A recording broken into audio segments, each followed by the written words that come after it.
വ്രതമെന്ന് പറയുമ്പോൾ 41 ദിവസത്തെ കഠിനവ്രതം തന്നെയാണ് അയ്യപ്പന്മാർക്ക് പറഞ്ഞിട്ടുള്ളത്. 41 ദിവസത്തെ കഠിന വ്രതമെടുത്ത് ശബരിമലയിൽ ചെന്ന് ശാസ്താവിനെ കാണുമ്പോഴുണ്ടാകുന്ന അനുഭൂതി പറഞ്ഞറിയിക്കാൻ പറ്റുന്നതല്ല. ഈ മണ്ഡലവ്രതം എന്തിനാണെന്നും അതിന്റെ ഫലപ്രാപ്തി എന്തായിരിക്കുമെന്നും നമ്മളോട് സംസാരിക്കുന്നു ശ്രീ NN മേനോൻ. വ്രത അനുഷ്ഠാനങ്ങൾ എന്തിനാണ് എന്ന് നമ്മൾ വിശകലനം ചെയ്താൽ ശരിക്കു പറഞ്ഞാൽ അത് ഒരു ആത്മസാക്ഷാത്കാരത്തിന് വേണ്ടിയിട്ടുള്ള പ്രയത്നമാണ്. അൾട്ടിമേറ്റ്ലി യോഗം എന്ന് പറയുന്നതാണ് ഈശ്വരനായിട്ടുള്ള താതാത്മ്യം പ്രാപിക്കല്. യുജ് ടു ജോയിൻ. അപ്പൊ ആ യോഗത്തിനെ വ്യാഖ്യാനം ചെയ്യുമ്പോൾ ഭഗവാൻ പറയുന്നു യോഗ കർമ്മസു കൗശലം. നാം ചെയ്യുന്ന കർമ്മങ്ങളിലെ കുശലത മീനിങ് ഡെക്സ്റ്റെറിറ്റി. നമ്മളുടെ കർമ്മങ്ങളിൽ, നമ്മളുടെ ക്രിയകളിൽ ചെയ്യുന്ന കർമ്മങ്ങളിലുള്ള കുശലതയാണ് നമ്മളെ ആത്മസാക്ഷാത്കാരത്തിലേക്ക് എത്തിക്കുന്നത്. അപ്പോൾ ഈ ആത്മസാക്ഷാത്കാരത്തിന് വേണ്ടിയുള്ള ലക്ഷ്യത്തിലേക്ക് ഉള്ള ഒരു മാർഗമാണ് കർമ്മശുദ്ധി വരുത്തൽ. ഈ കർമ്മശുദ്ധി നമുക്ക് എങ്ങനെയാ വരുത്താൻ പറ്റുക? കർമ്മത്തിൽ കുശലത നമുക്ക് എങ്ങനെയാ വരുത്താൻ പറ്റുക? എങ്ങനെയാ നമ്മളുടെ കർമ്മം ശുദ്ധീകരിക്കപ്പെടുന്നത്? കർമ്മത്തിന് നാം ഉപയോഗിക്കുന്ന ഉപാധികള് സദാസമയത്തും വൃത്തിയാക്കി വയ്ക്കുക. ഏതൊരു പ്രവർത്തനത്തിൽ ഏർപ്പെട്ട മനുഷ്യരും അതാത് പ്രവർത്തന രംഗത്തിൽ വേണ്ട പണിയായുധങ്ങൾ, നാടൻ ഭാഷയിൽ പറഞ്ഞാൽ പണിയായുധങ്ങൾ, എക്വിപ്മെന്റ്സ് അല്ലെങ്കിൽ ഇൻസ്ട്രുമെന്റ്സ്, ഇത് ആരായാലും വളരെ ഭംഗിയായി സൂക്ഷിച്ച് കൈകാര്യം ചെയ്യേണ്ട ഉപാധികളാണ്. ഈശ്വരൻ ഈ ലോകത്തിലേക്ക് നമ്മളെ വിട്ട് കർമ്മം ചെയ്യാനായിട്ട് വിട്ടപ്പോൾ നമ്മളുടെ കൂടെ തന്നയച്ചിട്ടുള്ള 3 ഉപാധികളാണ് നമ്മൾക്ക് എല്ലാവർക്കും ഉള്ളത്. ഒന്ന് നമ്മളുടെ ശരീരം, ഒന്ന് നമ്മളുടെ മനസ്സ്, ഒന്ന് നമ്മളുടെ ബുദ്ധി. ഇതിലെ മനസ്സും ബുദ്ധിയും ഒന്നിച്ച് ഒരു പാക്കറ്റാക്കിയിട്ട് ചിത്തമെന്നോ അന്ധകരണമെന്നോ നമുക്ക് വിളിക്കാം. ശരീരം വ്യത്യസ്തമായിട്ട്.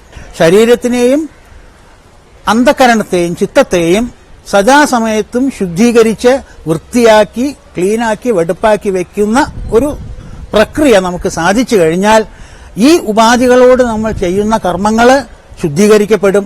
ആ കർമ്മത്തിൽ കുശലതയുണ്ടാകും.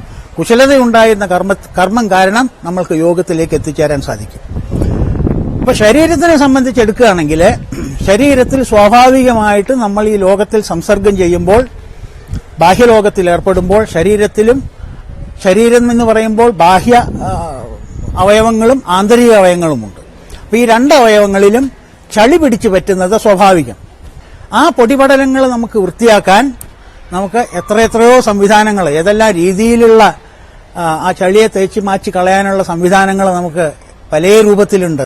അതുപോലെ തന്നെ ആന്തരിക അവയവങ്ങൾ, നമ്മളുടെ ഇന്നർ ഓർഗൻസ്, ഇത് വൃത്തിയാക്കാനും നമുക്ക് പലപ്പോഴും നമ്മൾ സുഖചികിത്സയ്ക്കൊക്കെ പോകാറുണ്ട്. പിഴിച്ചില്, സ്പാ എന്നുള്ളതിലേക്കൊക്കെ നമ്മൾ പോകാറുണ്ട്. അപ്പൊ ശരീരത്തിനെ സംബന്ധിച്ചിടത്തോളം സ്വാഭാവികമായിട്ട് മിക്കവരും വളരെ വൃത്തിയാക്കി സൂക്ഷിക്കുന്ന ഒരു പ്രക്രിയയുണ്ട്. പക്ഷെ അതേ സമയത്ത് മനസ്സ് എന്ന് പറയുന്നത് കുറച്ചും കൂടി സങ്കീർണമായതാണ്. ബുദ്ധി എന്ന് പറയുന്നത് അതിലും സങ്കീർണമായതാണ്. അപ്പൊ ഈ അന്ധകരണം എന്ന് പറയുന്നത് ശരീരത്തിനേക്കാൾ സങ്കീർണമായത് പല കാരണങ്ങളെ കൊണ്ടും. ഒന്ന്, ഈ ശരീരം നമുക്ക് ലഭിച്ചിട്ടുള്ളത് എന്റെ ഡേറ്റ് ഓഫ് ബർത്തിനാണ് എനിക്ക് ഈ ശരീരം ലഭിച്ചിട്ടുള്ളത്. അതിനു മുമ്പ് ഈ ശരീരം ഉണ്ടായിരുന്നില്ല. നേരെ മറിച്ച് ഞാൻ കൊണ്ടു നടക്കുന്ന അന്ധകരണം എനിക്ക് ജന്മജന്മാന്തരങ്ങളാൽ കിട്ടിയിട്ടുള്ള വാസനകളുടെ ഒരു ഭണ്ഡാരമാണ് ഇത്. അപ്പോൾ അത്രയും ജന്മങ്ങൾ ഞാൻ സഞ്ചരിച്ചതിന്റെ ഫലമായിട്ട് അത്രയും ചളി, ശരീരത്തിലുള്ളതിനേക്കാൾ 100 ഇരട്ടി ചളി അതിലുണ്ട്. അപ്പൊ അങ്ങനെ ചളി പിടിച്ചു പരണ്ട് കിടക്കുന്ന ഈ വാസനകളുടെ ബണ്ടിലായിട്ടുള്ള, നമ്മളുടെ സംസ്കാരത്തിന്റെ ബണ്ടിലായിട്ടുള്ള ഈ മനസ്സിനെയും ബുദ്ധിയെയുമായ അന്ധകരണത്തെ ശുദ്ധീകരിക്കാൻ വേണ്ടി കൂടിയാണ് ഈ വ്രതങ്ങൾ നമ്മൾ അനുഷ്ഠാനം ചെയ്യുന്നത്. പഞ്ചശുദ്ധി വരുത്തിയിട്ട് വേണം നമ്മൾ ഈ വ്രതാനുഷ്ഠാനങ്ങൾ ചെയ്യുമ്പോൾ. നമുക്ക് സദാസമയത്തും പഞ്ചശുദ്ധിയാണ്. ആഹാരശുദ്ധി, വസ്ത്രശുദ്ധി, ശരീരശുദ്ധി, വാക്ശുദ്ധി, മനഃശുദ്ധി, കർമ്മശുദ്ധി, ഇങ്ങനെയുള്ള ശുദ്ധികളെല്ലാം നമുക്ക് വേണം. അപ്പൊ ഈ ശുദ്ധികളെല്ലാം നമ്മൾ കൈവരിക്കുമ്പോൾ വ്രതാനുഷ്ഠാനം എടുക്കുക എന്ന് പറയുമ്പോൾ കാലത്തെണീക്കുക, കുളിക്കുക, വൈകുന്നേരം കുളിക്കുക, 2 നേരം കുളിക്കുക, ക്ഷേത്രത്തിൽ പോവുക, മിതമായിട്ടുള്ള ആഹാരങ്ങൾ കഴിക്കുക, മിതമായിട്ടുള്ള സംഭാഷണങ്ങൾ നടത്തുക, ആരെ കണ്ടാലും ഈശ്വരന്റെ അംശമാണ് എന്നുള്ളൊരു ഭാവം നമ്മളുടെ മനസ്സിലുണ്ടാവുക. ഇങ്ങനെയുള്ള ഒരു എക്സസൈസ് നമ്മൾ ചെയ്തു പോകുമ്പോൾ ഭഗവത്ഗീതയിൽ പറഞ്ഞ ക്യാരക്ടർ ബിൽഡിംഗിലേക്ക് നമ്മൾ എത്തുന്നു. അമാനിത്വം, അദംഭിത്വം, അഹിംസ, ക്ഷാന്തി, ആർജവം, ആചാര്യോപാസനം, ശൌചം, സ്ഥൈര്യം, ആത്മവിനിഗ്രഹം, ഇന്ദ്രിയാർത്ഥേഷു വൈരാഗ്യം, അനഹങ്കാരമേവച, ജന്മമൃത്യു ജരാവ്യാധി ദുഃഖദോഷാനുദർശനം, ഇങ്ങനെയുള്ള സാത്വിക ഗുണങ്ങൾ നമ്മളിലുള്ളിൽ ഉറങ്ങിക്കിടക്കുന്ന സാത്വിക ഗുണങ്ങൾ, നമ്മളുടെ ഉള്ളിൽ ഉറങ്ങിക്കിടക്കുന്ന പോട്ടന്റായിട്ട് കിടക്കുന്ന ദൈവിക ഭാവങ്ങൾ, ആ ഭാവങ്ങളെല്ലാം ഉണർത്താനായിക്കൊണ്ട് നമ്മൾ ഈ 41 ദിവസം ഒരു വ്രതം അനുഷ്ഠാനം ചെയ്യുമ്പോൾ ആ 41 ദിവസത്തെ പ്രാക്ടീസ് കൊണ്ട് നമ്മൾ ബൈ ഫോഴ്സ് നമ്മളുടെ ഒരു പേഴ്സണാലിറ്റിയിൽ ഒരു മെറ്റമഫോർസിസ് വന്ന് ഒരു മാറ്റം വന്ന് ആ മാറ്റത്തിലൂടെ നമ്മൾ സഞ്ചരിക്കാൻ നോക്കും. ഓരോ സമയത്തും നമ്മൾ വളരെ സിൻസിയറായിട്ട് വ്രതം അനുഷ്ഠിച്ചു വരുമ്പോൾ നമ്മളുടെ മനസ്സിൽ നമ്മൾ അറിയാത്ത ഒരു പരിവർത്തനം ഉണ്ടാകുന്നു. നമ്മളായിട്ട് സംസർഗം ചെയ്യുന്ന എല്ലാവരും ഈശ്വരന്റെ സൃഷ്ടികളാണ് എന്നുള്ളൊരു ഭാവം നമ്മളുടെ മനസ്സിൽ വരുന്നു.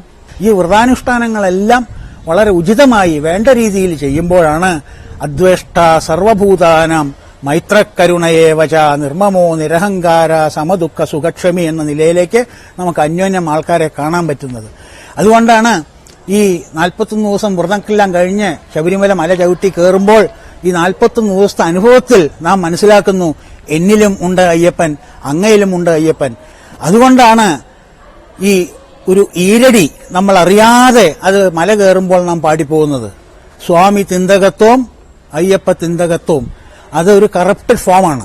അതിന്റെ ശരിക്കുള്ള ഫോം, നമ്മൾ മനസ്സിൽ ഉദ്ദേശിക്കുന്ന ഫോം, സ്വാമി എന്റെ അകത്ത് അയ്യപ്പൻ നിന്റെ അകത്ത്. അപ്പൊ നിന്റെ അകത്ത് അയ്യപ്പനും എന്റെ അകത്ത് സ്വാമിയും ആണ് എന്നുള്ളൊരു ഭാവം ഞാൻ മനസ്സിൽ കൊണ്ടു നടന്ന് ആ ഭാവത്തോടുകൂടി ഞാൻ മല കയറിയിട്ട് അവിടെ ചെല്ലുമ്പോൾ സത്യം എന്താണ് എന്ന് നമുക്ക് മനസ്സിലാകുന്നു. ആ വിഗ്രഹം കണ്ട് ആ സത്യത്തെ എന്താണ് എന്ന് നമുക്ക് അനുഭവിക്കാൻ പറ്റാത്ത നമ്മളിൽ പലവരും ഉണ്ടാവും. അവർക്കാണ് അവിടെ വലുതായിട്ടൊരു ബോർഡ് വെച്ചിരിക്കുന്നത്, തത്വമസി, നീ തന്നെയാണ് ആ ലക്ഷ്യം, നീ തന്നെയാണ് ആ സത്യം എന്ന ഭാവം നമ്മൾക്ക് ഉൾക്കൊള്ളാൻ സാധിക്കും. അപ്പൊ ഇങ്ങനെ മനസ്സിനെ, അന്ധകരണമായിരിക്കുന്ന മനസ്സിനെയും ബുദ്ധിയെയും, ചിത്തശുദ്ധി എന്ന് പറയുന്നത് അതാണ് ചിത്തശുദ്ധി. നന്നായിട്ട് എനിക്ക് ഈശ്വര അനുഗ്രഹത്തോടുകൂടി എനിക്ക് ഈശ്വര ദർശനത്തിനുള്ള വഴി കാണിച്ചു തരണമേ എന്നുള്ള പ്രാർത്ഥനയാണ്. ആ പ്രാർത്ഥനയാവട്ടെ നമ്മളുടെ 41 ദിവസവും. അത് കഴിഞ്ഞ് തിരിച്ചു വരുമ്പോഴും 42ാമത്തെ ദിവസവും 41 ദിവസം ജീവിച്ചതുപോലെ ജീവിക്കാൻ നമുക്ക് ശ്രമിക്കുക. ചിലപ്പോൾ നമുക്ക് പറ്റിയില്ല എന്ന് വരും, സാരമില്ല. പിന്നീട് രണ്ടാമതും ഒരു കുട്ടി എങ്ങനെയാണോ നടക്കാൻ പഠിക്കുമ്പോൾ വീഴുന്നത്, അതുപോലെ നമ്മുടെ വ്രതാനുഷ്ഠാനങ്ങൾ കഴിഞ്ഞതിന്റെ ശേഷം പിന്നെയും പണ്ടത്തെ ആളെ മാതിരി ആയി മാറും. അതുകൊണ്ട് കുഴപ്പമില്ല, ഒരു തരത്തിൽ നമ്മൾ അതിനെ നിരാശപ്പെടേണ്ട കാര്യമില്ല.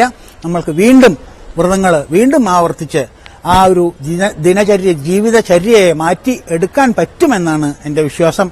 അതിന് നിങ്ങൾക്കെല്ലാവർക്കും അയ്യപ്പന്റെയും ശാസ്താവിന്റെയും അനുഗ്രഹം ഉണ്ടാവട്ടെ എന്ന് പറഞ്ഞുകൊണ്ട് നിങ്ങൾക്കെല്ലാവർക്കും വിനീതമായ കൂപ്പുകൈ. ഹരി ഓം.